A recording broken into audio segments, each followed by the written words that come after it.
This episode of Breaking the Fourth Wall podcast or Breaking the Fourth Wall Weekly is brought to you by the Comic Collections.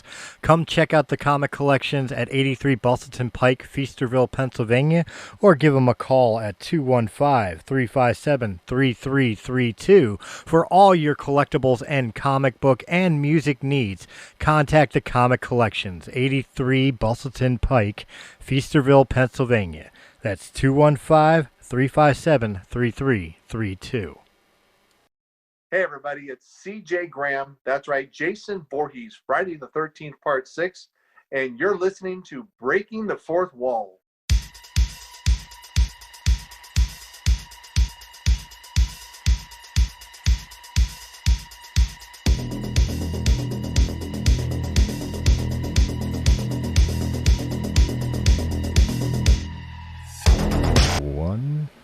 What is up, everybody? Welcome back to Breaking the Fourth Wall Weekly. Yes, on our new day, whichever day it is you're listening to this.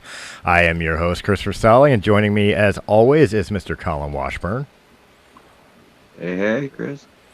And the man with the plan and the beard for the weird, Mr. Don Smith. What's happening, man? This one's gonna be a little short of a show, unfortunately, because of scheduling and doing this on a Monday, which is going to be a foreseeable future permanent recording date. We are going to make this one a little short, so I'm not going to waste any time. Let's go ahead and get into the news buffet. All right. Well, it's a pleasure to be back. An honor to be back at the news buffet desk here. I had computer problems for a while, so I'm doing stuff differently. I'm going to screw it up big time, and that's what we can all look forward to here. In other words, it's another day on the Breaking the Fourth Wall Weekly show. Absolutely. Let's go ahead and get started. You'd think a realtor trying to sell a home for $590,000 that she describes as a little slice of hell would have a devil of a time, but realtor Mimi Foster said that a dilapidated 5-bedroom, 4-bathroom Colorado Springs home adorned in spray-painted sayings like "suck my ass" and feces stuffed in drawers is a pretty hot commodity. Foster told local news channel Denver 7 she has received 16 written cash offers in the first 24 hours of the house being on the market. I bet they're all Asian, too.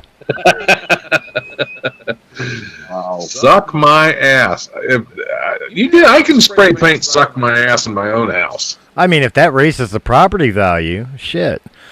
Yeah, that's what I'm going to do. And let me clarify my Asian comment before I piss off all our Asian listeners. Around this area, including an ex-coworker of mine when I was working for the fencing company, had told me numerous stories, and I've seen it myself, where there are these Asian families that go around and look for houses that either are for sale or look like they're going to be for sale, usually run down or otherwise, and they will come in, they will view the home, and they will offer a cash payment up front, no inspection, right away. Like I said, my coworker told me about his home. He just put it on the market. Some Asians came in and wanted to take a look at it. Old lady that didn't even speak English turned around, offered 3 times what the fucking house was worth, cash, no inspection, be out in 60 days. He was like, that's sold. Crazy. You know what I mean? And it seems like that's what a lot of Asian families are doing. So I wouldn't be surprised if she wasn't getting a bunch of Asian people like, I could fix this up and resell it, or, Well, yeah, whatever. She was being honest. She was being real honest in the listing. Her description, which says it is not for the faint of heart. As you enter, there are soaring ceilings and an open floor plan with a second floor overlook. You will also notice there's not one surface of the home that has not been enhanced with black spray paint or a swinging hammer. But don't let that slow you down. It's not nearly as daunting as the freezer in the basement that's full of meat and hasn't had electricity for over a year. So be sure to wear your mask. Oh, good Lord. Now. Well, what did you say? What did you say this house was listed for? Like $380,000? $590. $590 for $590,000 for a unique handyman special. See, I'm not used to this computer yet. It's going to start. Okay, good. Remove that stinking ad, you son of a bitch. We'll figure this out. It wasn't an ad for the home, though. But yeah, $590,000 for a little slice of hell. Over $500,000 for a handyman's unique fixer-upper. Wow. Yeah. What neighborhood does this sit in Colorado Springs? The 2-block ghetto? Was this owned by some rap artist or some rock and roller who just trashed the place, or what? It's hard to say. I mean, it looks... There are some pictures on here. It looks like it's been pretty well trashed. Like a bunch of teenagers broke in and partied in it, is what it looks like to me. Probably. Huh. If it's been sitting empty for a while, more than likely. Yeah. Good Lord. Yeah, I don't see nobody biting. I don't see nobody biting on that price tag. Yeah.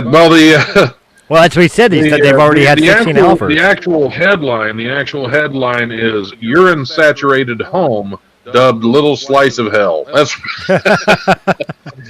and they're listing it. We didn't read far enough to get to the urine, I guess.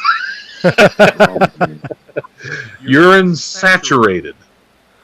Wow. Not just somebody peed in it. It's saturated. But again, I don't You're get. in luck. I don't get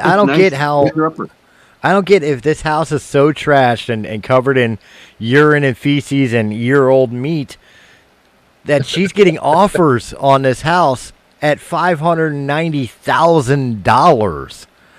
Yeah, I don't quite understand that either. But is the feces made of gold? Are there mineral rights involved here? Yeah, right. Is there mining rights? Yeah, there you go. She says the prior tenant had a menagerie of animals, and the carpets are saturated with urine throughout the house. So it's not even human urine or feces. It's right. Possibly like well, there's some of that too.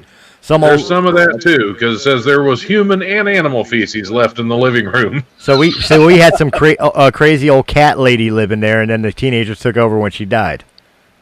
Yeah, that's right. Right. Animals did their duty, didn't they? Yeah, they did their duty, all right. Yeah, that is just just odd. I may know some of the people. I don't know. That would have to be a really, really cool place for me to want to take all that on. Yeah. Well, where's Mike Rowe? Dirty Jobs? That's what I'm thinking. Like, I would do the unique fix-up and all that if it's sitting on, like, a good plot of land, a good big plot of land or something. Right. Or if this building has, the structure of the building itself has, like, historical value, I could see it. If it's one of them, like, houses they put up all the time by Toll Brothers or whatever, fuck that. I ain't paying you $500,000 for that. Right. Even if it was in good condition. No.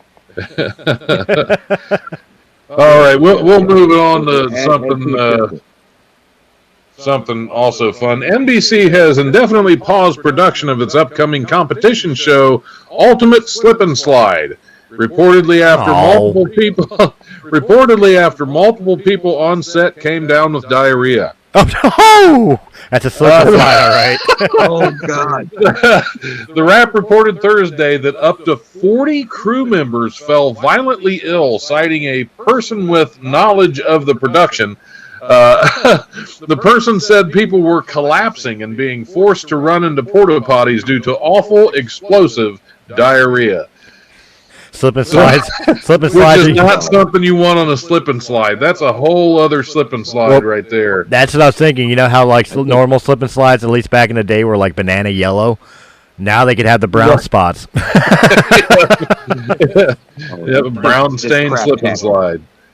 That's craptacular, guys. Yeah. All I'm envisioning is the chocolate river and Willy Wonka and the Chocolate Factory. Oh. Yeah, poor Augustus Gloop's getting sucked up the chocolate tube.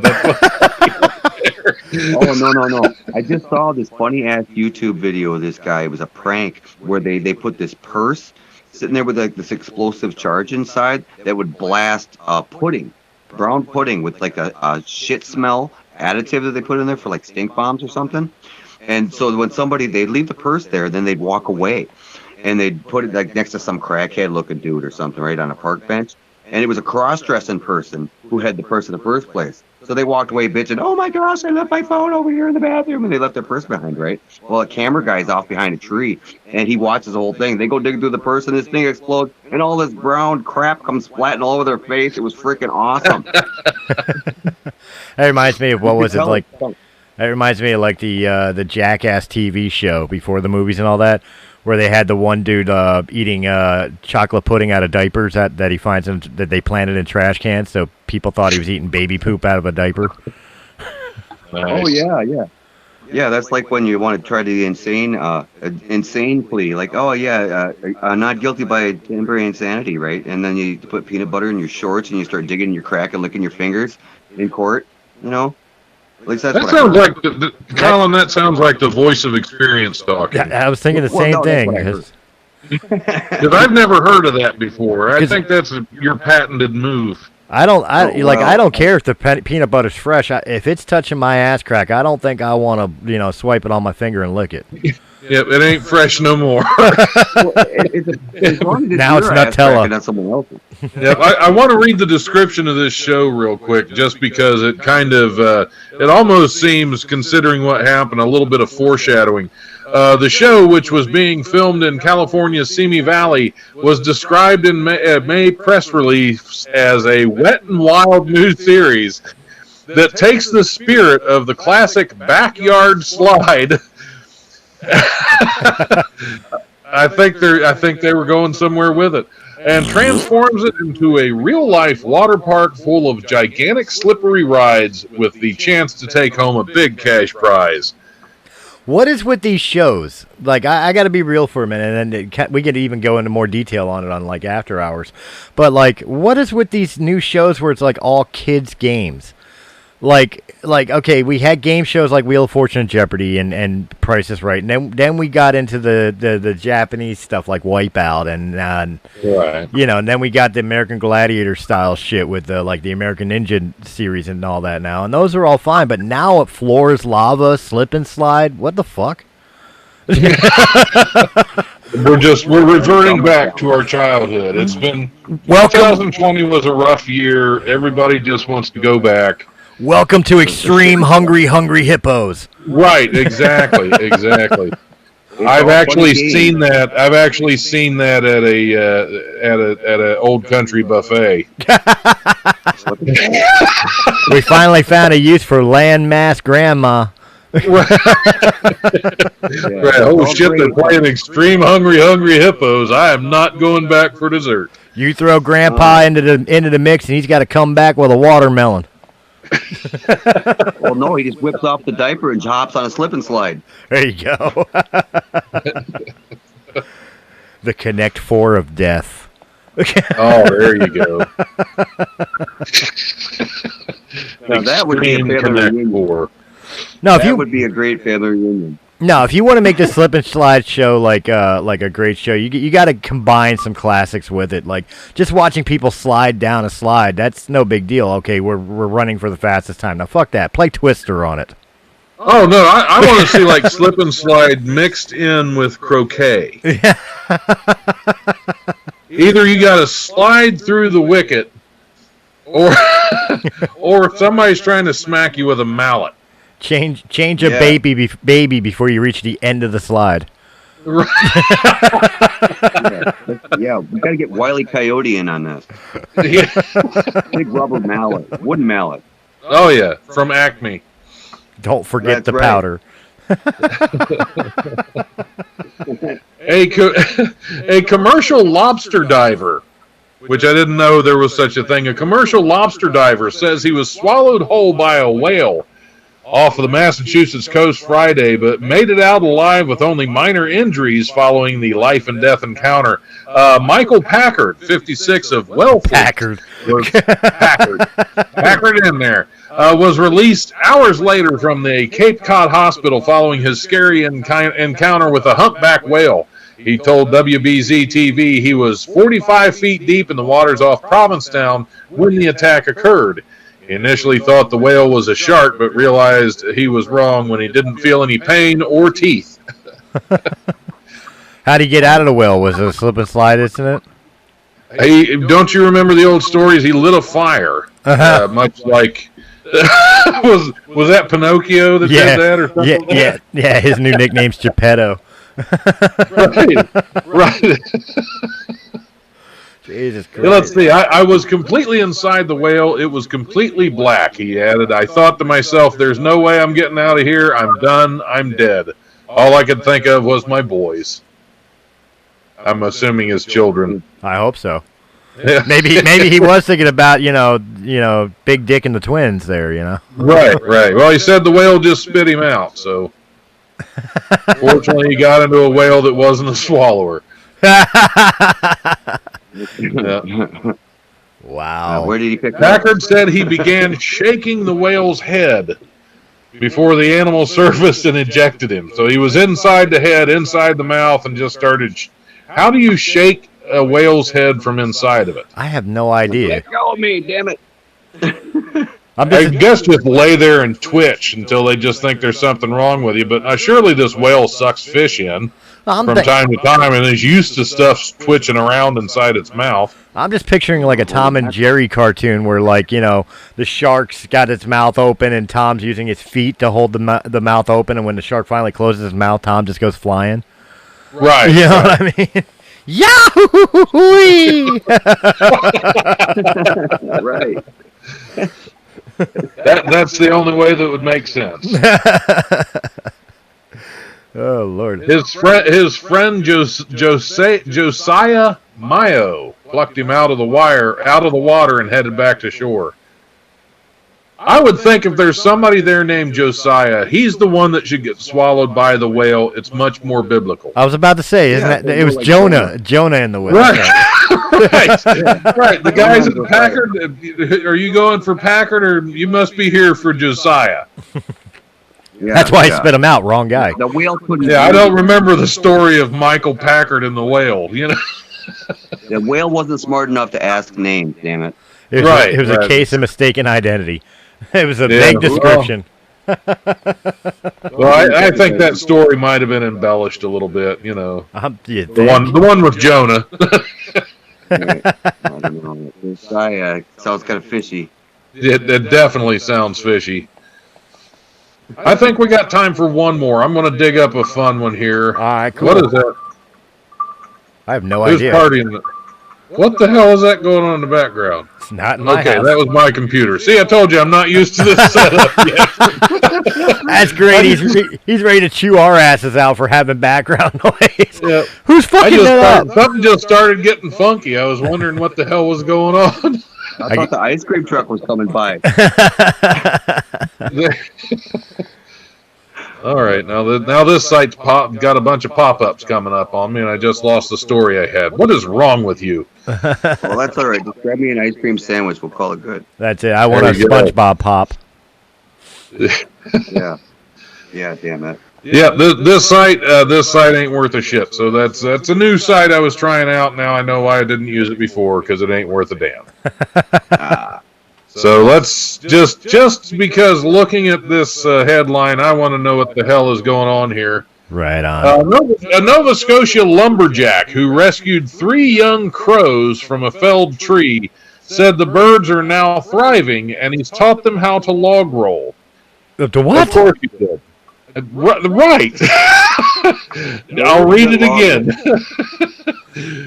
A Nova Scotia lumberjack has rescued 3 young crows from a felled tree and says the birds are now thriving, and he's taught them how to log roll. We are talking about actual crows here, not actual crows. Yeah, not like the band or anything. Okay. Let's see where this goes, because that's interesting. Yeah, Darren Hudson of Barrington said he was on a job in early June when he felled a tree and discovered he had disturbed a nest of 3 young crows. It's a wonder he didn't get murdered. When it came crashing to the ground, these guys were sitting there looking up at me, and I was like, "Oh my gosh, I can't believe this." He put the crows in a box and left them in a nearby open field, but there was no sign of the birds' parents. I kept them in a box and wide open. He just said, they're just quoting him as saying the thing that they just said he said. That is so stupid. Yeah. Who wrote this? Who the fuck wrote this? Pinpoint journalism right there. His name was Ben Hooper. Ben Hooper wrote this. Ben, you're a fucking idiot. Okay. The lumberjack said he tried again the next day, but there was no sign of the mother or father crow, so he took it on himself to finish raising the birds to adulthood. We're just good buddies. We've really bonded. Maybe spiritually, he said. Good to know. Okay, I guess.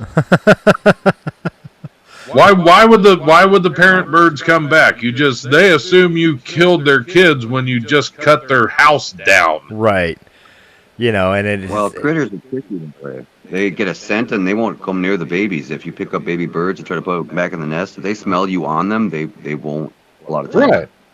Well, and thinking about it as far as like the training of the crows now, okay, it's a little weird for fucking like a log rolling and shit like that, but I mean, I knew a girl growing up, her parents had a fucking crow as a pet, and I mean that thing would talk.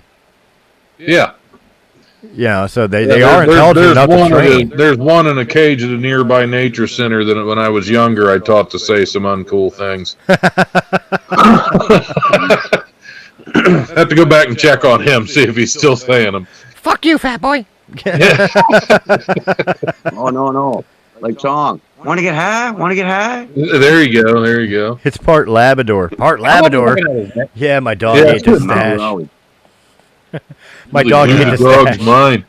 But no, he taught them how to log roll. They're not as fast as a dog. But they can stay right up there, and if they start to get too far back on the log, they flap their wings, and it brings them right on top again. Is it sad that it's something I would wish to go back in the day to when Jay Leno was hosting the Tonight Show and see that actual act on stage? That needs to happen. An old Cheech and Chong show, yeah. It'd be like that live sex act or whatever. I just want to see the birds log in the roll in the log in the roll. That's well, right. I think he's on there with them because he says their feathers got a little wet, but I couldn't dunk them. So this asshole is trying to drown them. Damn, how fucked is that? It's like the dunk tank at the circus. Right. Yeah. What am I going to do with these birds? Like I don't know. Let's fuck with them for a while and then drown them. Why doesn't he do that? Just set them on the fucking platform of a dunk tank and throw baseballs at the target. Yeah, just drawing their ass. Well, that's probably his next trick. What is this asshole's name? Darren Hudson of Barrington. You, sir, are a dick. Just so you know, I don't mind to piss off a lumberjack because you don't. If you got to kill 3 young birds like that, you don't impress me very much. I'm just thinking our fucking our subscription has just gone down two people because you just blasted not only the lumberjack but the journalists and watched them be subscribers. I thought they were cool. I thought that news buffet segment was really cool until that shit. He's calling out Ben Hooper and Darren Hudson. Dicks. You guys are dicks. That's all there is to it. All right. Back to you, Stolle. Oh, don't mind me. I'm just shoving some peanut butter in my crack. I thought that was Kolin doing that. Are you guys sharing tricks now? I got a court date coming up. Well, I recommend you try the log roll. Pull my finger. Pull my finger. Problem is I'll eat Taco Bell the night before, and it might turn it into a fucking Reese cup. Right, or a slip and slide. Oh, there you go. We've gone a lot of weird directions tonight. Well, again, let's go back to the game shows, the slip and slide game shows. It seems like a fun little segment we could do for after hours. Since we're doing all these kid silly fucking game shows now because nobody has intelligence to answer Jeopardy questions anymore. Why don't we come up with some fucking crazy ass game shows that should be on air? Right. Can you drown a crow? Can you drown a crow? Yeah. That's You know what? Does each of us know somebody? Does all of us know somebody with a slip and slide? We should all take pictures of ourselves sitting on a slip and slide, all wet, just for shits and giggles. I'm afraid I've already done that on my OnlyFans. Oh, how's that going? Numbers up? I'm making a bundle. So when do I get my commission check? Why are you getting a commission? It's my OnlyFans. Because I'm the pimp. Right. Play it in a management position, which means you the hoe. I don't need no pimp. You the hoe. But I'm an honest hoe, and I don't need no pimp. Well, this pimp need the money, so you the hoe. All right. Protection sometime. Yep, every hoe needs a little protection now and then. There you go. Well, that'd be one. I mean, go down to some of the red light district areas of your cities for a game show. You know, and play. Guess how many teeth they have.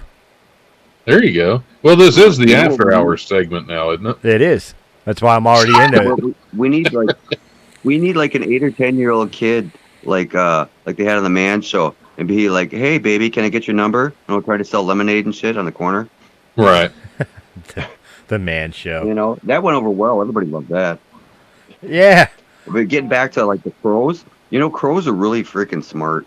I don't know if I mentioned this, but my buddy Rich was walking down the street that one day, and he come out in the street, and there was these crows sitting there, and one of them was chowing down on some rotten shit, and he come out and went, "Ah!" Scared him. That sucker followed him like 6 blocks and then crapped on him and flew away, going, "Ah, ah, ah." I mean, it wasn't a crow, but one time, just to be an asshole, there used to be a Toys R Us like near this empty parking lot near where I lived, and the seagulls would all be in the empty parking lot. And I chased one down, and I caught it, and I was holding it, and I walked into Toys R Us, and I let it loose, and it just wreaked havoc in the fucking store. Oh, dear God. No, like people up here in northern Michigan, like if they're going to go hunting, a lot of times they'll go out in the area they're going to hunt, and they'll off all the crows. They'll shoot all the crows so they don't make a bunch of racket when they're trying to hunt, scare off the prey. Yeah, give them away. Now, see, again, so you're saying that the crows are the narcs of the animal world. Yeah, they squawk and they make a bunch of racket so they know where the hunters are, and then the deer take off. And they don't get a deer. But that's a dickhead move. Kill crows before them. That's a dickhead move, in my opinion. Well, like, I don't have a problem with hunting.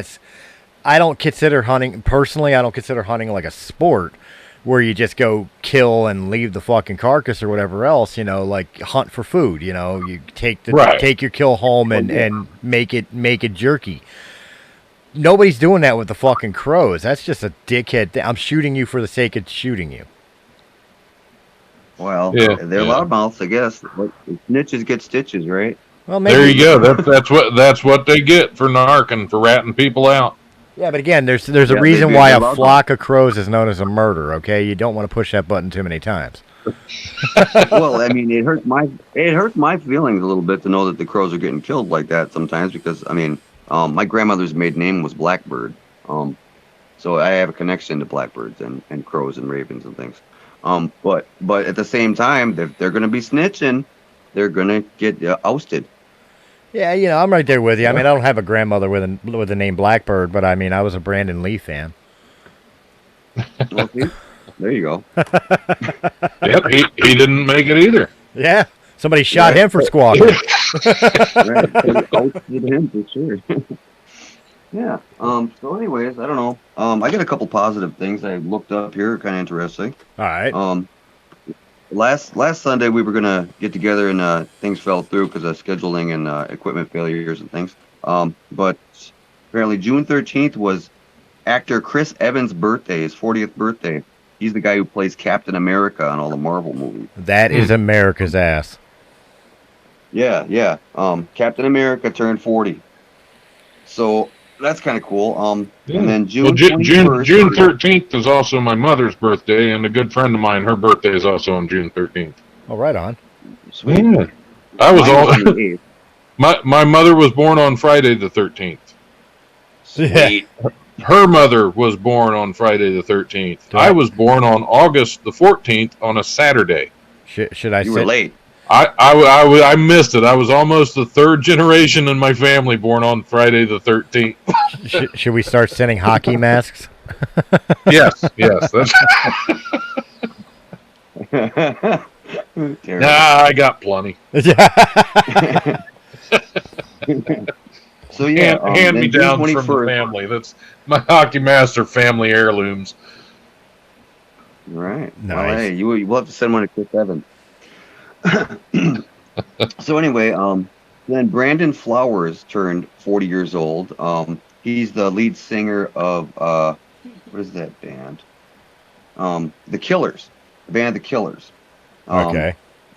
Yeah. So anyway, he turned 40. He turns 40 on June 21st, which is what, tomorrow? Yeah. He has that one song, I'm coming out of my cage and I've been doing just fine. Gotta be down because I want it all. Or whatever the fuck that song is. Anyways, so yeah, the 21st is his birthday. And then there's going to be stimulus monies coming up here. We got all kinds of stuff going on with that. More? Like Arizona is paying people $1,000 to go back to work part-time, incentives to come off unemployment, or $2,000 if they go back full-time.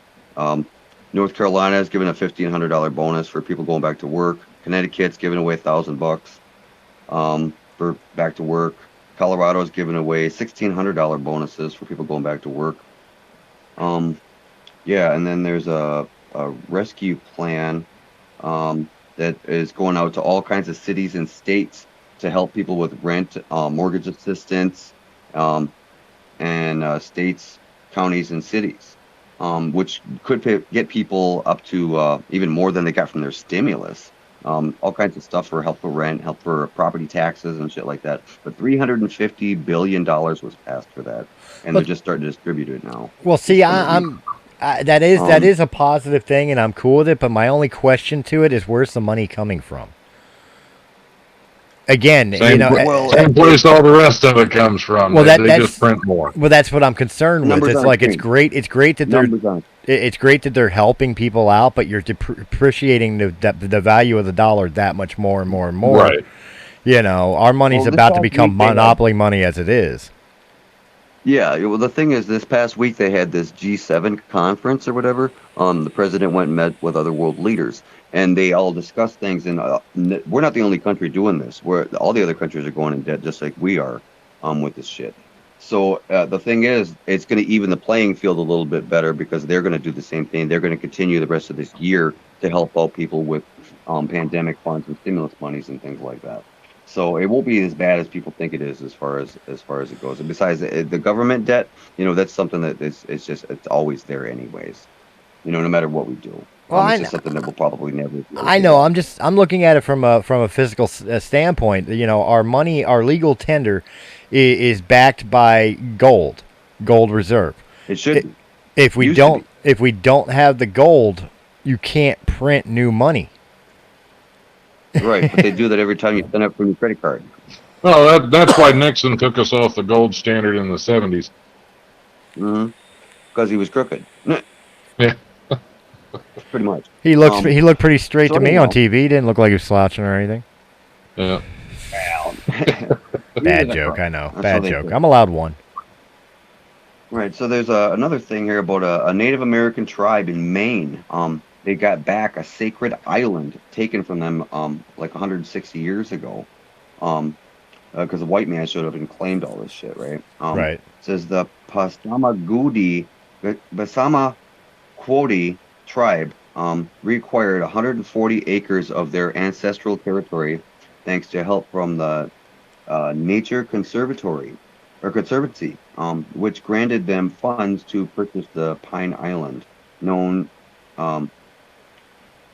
to them as Kuwesui Monique, the largest island on Big Lake, Maine. The place has deep historical value and cultural significance to the tribe. This small tribe of 3,700 had lived there for about 10,000 years. So apparently they granted them a whole bunch of cash because the place was for sale for like a $1 million or something, and they ended up getting the money through this grant, and then they had to fund a little bit and campaign to get funds donated locally or whatever, but they acquired their island back, so that's kind of a positive. Well, I hope it's a positive in the sense that the tribe will go back and either build a reserve or something like that to reserve their heritage. My fear is they fucking buy it and they make a casino. Right. Well, hey, as long as I can win some cash, right? Yeah.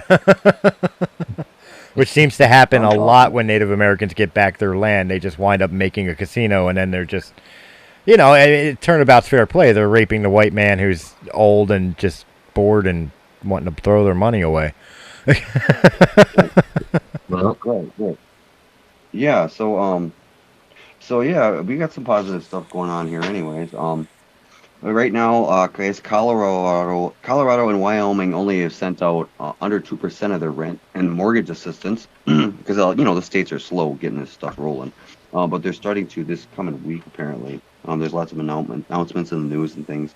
Brazoria County, Texas, started applications for their emergency rental aid assistance on June 14th. They have $11 million available for Brazoria County, Texas.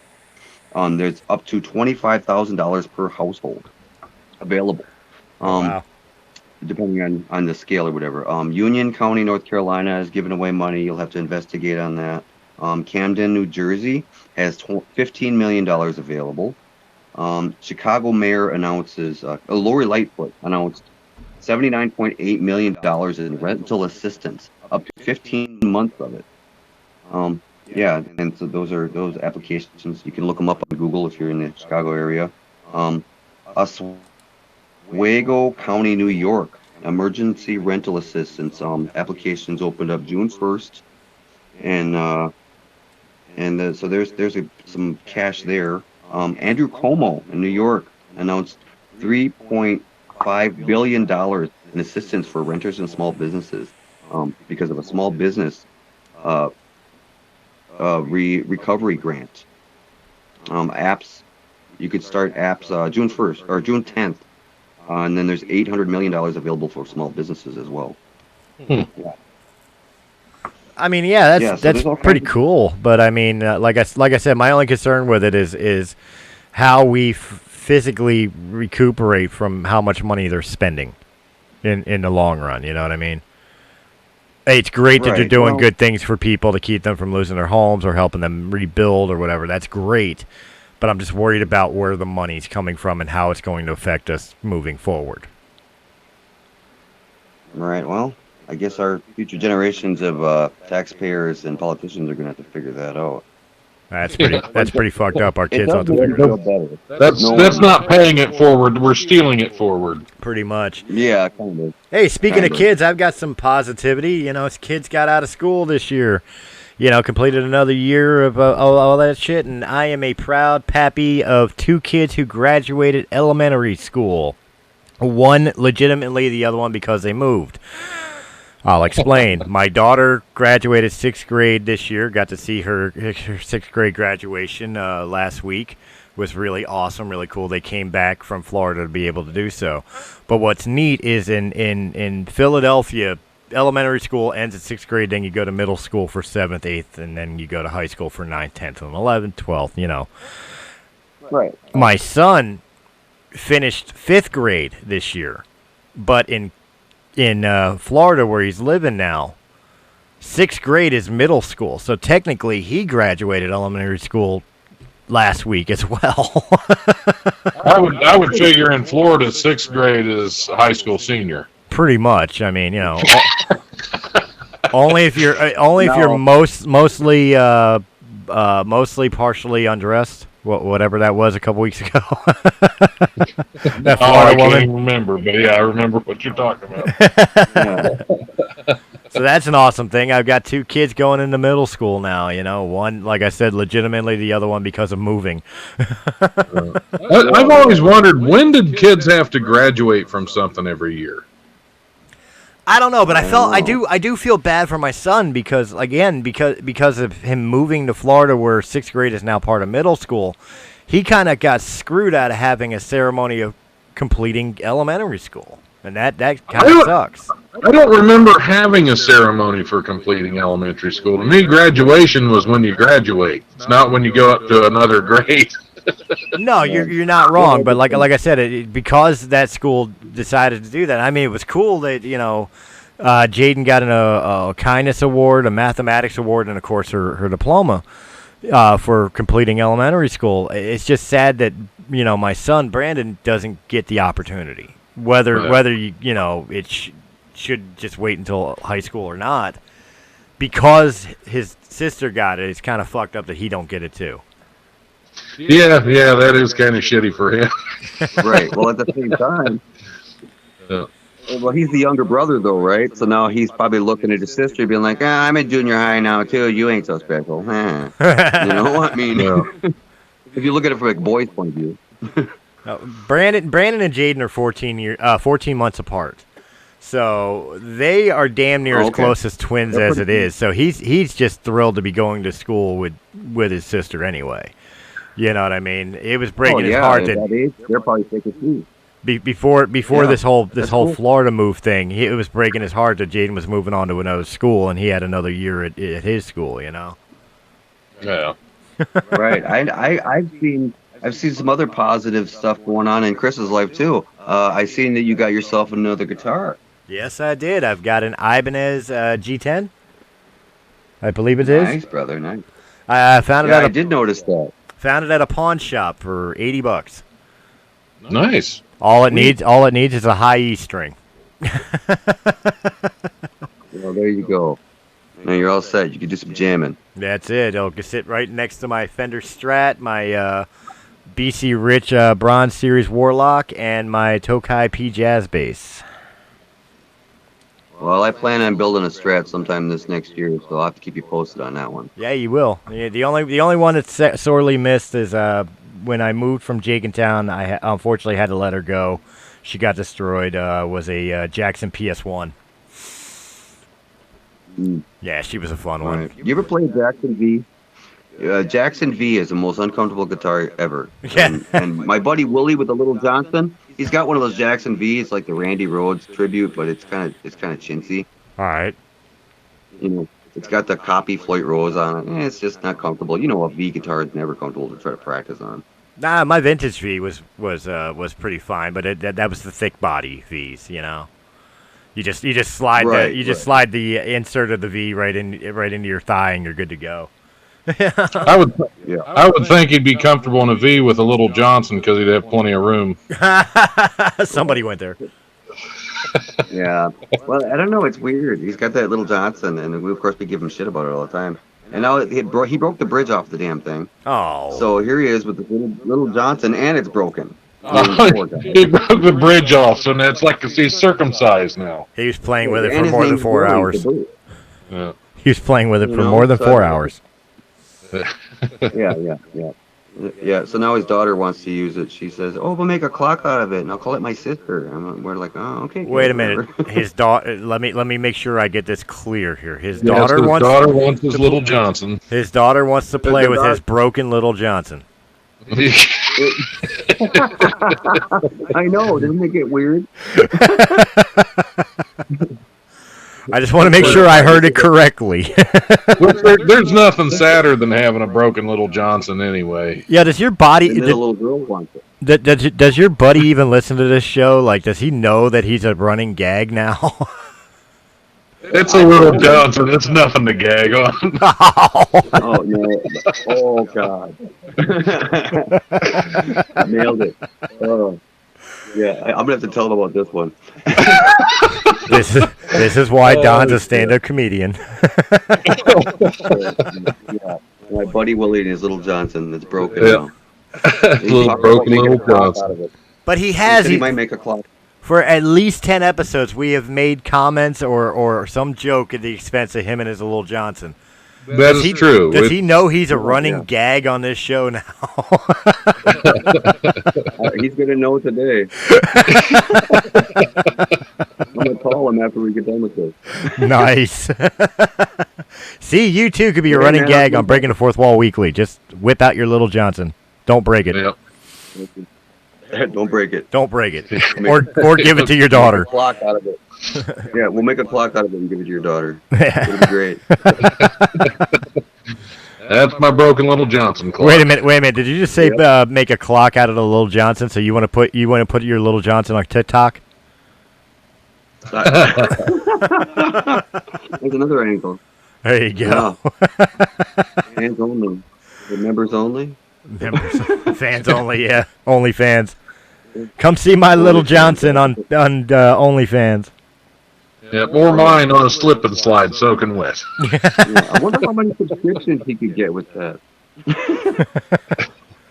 Hey, look, the foot traffic of just quick clickbait alone would make you money on OnlyFans, putting up there my broken little Johnson.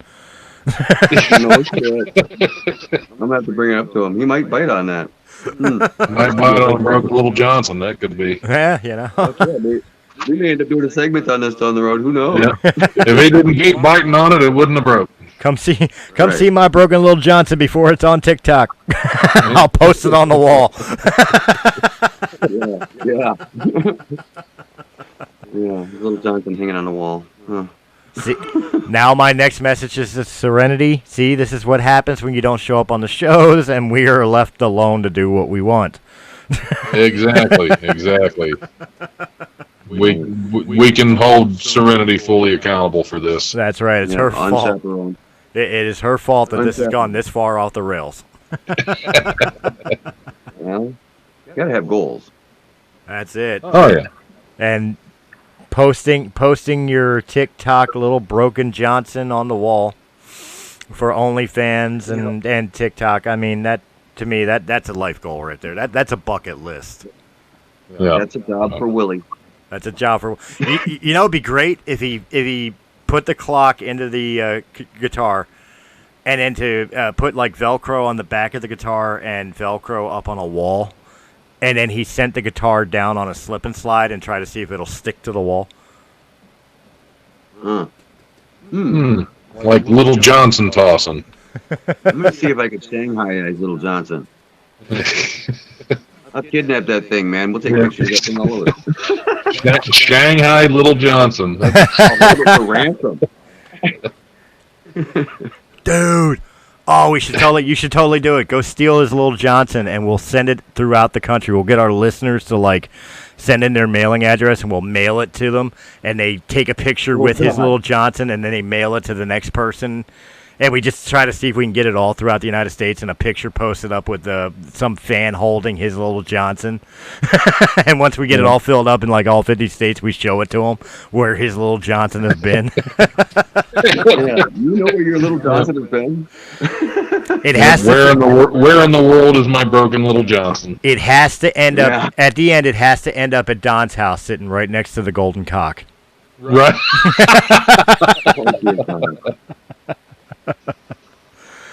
We've got a plan. Oh, yeah. If he leaves me alone with that thing, it's mine. Wait a minute. Did I just say that? Yep. You're going. If he leaves you alone with his broken little Johnson, you're going to grab it. That's it. But you got to be careful if it's been on the slip and slide, because that might be a slick willy. Yeah, that's true. That's true. Yeah. It's okay. The tip's broken. After we've beaten this joke to death, guys, thank you very much for hanging out with us. I hope you enjoyed it. If you did in any capacity, hit that thumbs up button, like, share, comment, subscribe. Check out all the other great podcasts of Breaking the Fourth Wall Entertainment. And, of course, if you prefer them in audio-only format, check us out on all the platforms for all the podcasts. We're pretty much at all of them. And real quick, Don, go ahead, take it away. Tell them where they can find you. Well, you can always still find me at the life1069.com. You can find all my information there. I got several movies I'm working on right now. I have right now on Tubi TV, I believe, that's a new streaming service. I have 4 movies out on that right now. I believe Black Mamba, The Goocher, neither of them porn, 6 Feet Below Hell, and 3 Knee Deep are all on there.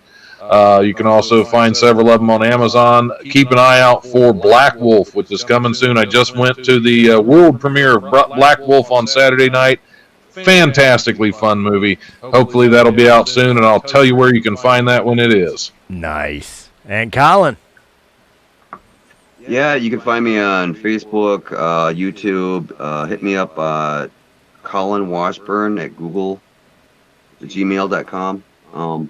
Yeah, if you got any messages for me or any of the crew, or you just want to pass on a message to Willie and his little Johnson, hit me up.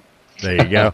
And guys, make sure you're hitting up Colin at on his Gmail if you want your address added into where we ship the little broken little Johnson.